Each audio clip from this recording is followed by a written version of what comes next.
The mayor did announce earlier this afternoon that the city is in a code blue and it will be in effect throughout the weekend. This protocol enhances to deploy additional resources to keep residents safe. Among those more enhanced steps are more warming centers and shelters across the area. We are adding roughly 65 new hotel shelter units for individuals reluctant to accept congregate settings. This weekend, we are operating 62 warming centers and vehicles. We are reopening 10 public schools as warming centers. We are adding 2 new CUNY warming centers.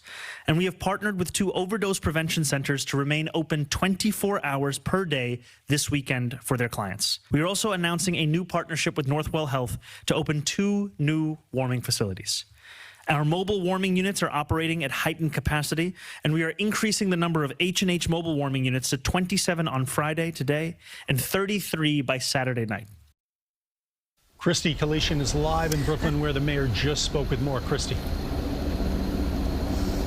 That's right, Dick and Christine. You just heard from Mayor Mamdani, who says that they are doubling down on efforts this time around to keep New Yorkers safe. He says he heard complaints about how things were run last time, especially following those 17 deaths that took place. He says outreach is taking place now, which has more social workers there on the ground to reach those who need help here on the streets. He said that is taking place now, tonight, and through the weekend. But of course, the SNY has been spread thin, and New Yorkers have been very vocal about that.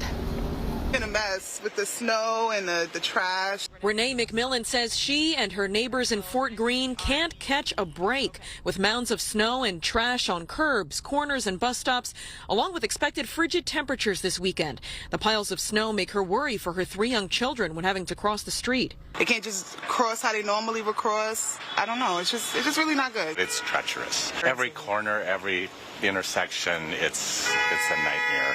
Cars get pushed into the bike lane, and there's just no room. Steve Epp had no choice but to ride his bike on the sidewalk when avoiding streets made narrower because of snowbanks and trash bags. The Department of Sanitation says it's already melted more than 230 million pounds of snow. And as far as trash goes, it told us in a statement, quote, pickup might be on a different shift than usual. So if you see bags and cans out for pickup, we might get them in the evening instead of the morning.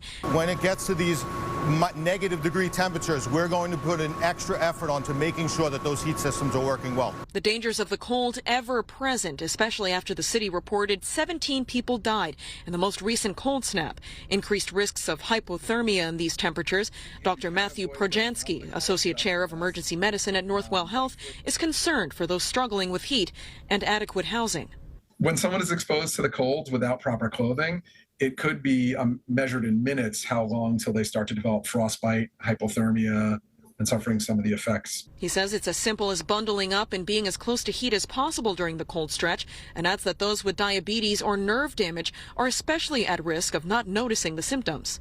It's just as risky. Diabetics and others with peripheral neuropathy, they're not necessarily feeling that their hands are cold. They're not getting the numbness as a change in their sensation.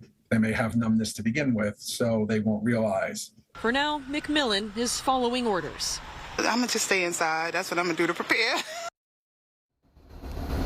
Staying inside, staying warm, that is the name of the game in these coming days. And also Mayor Mamdani says that he's making it easier now. His office has made it easier for those struggling with homelessness to reach 311 seconds earlier than before. He says about 40 seconds those calling 311 can reach some help when it comes to homelessness. And also, I did ask Mamdani about how many more social workers are going to be on the ground, how big are those efforts now when trying to get people to shelters. And he said that his office will get back to us on that exact number. And for now, we're live in Brooklyn. Kristie, Keleshian, CBS News, New York.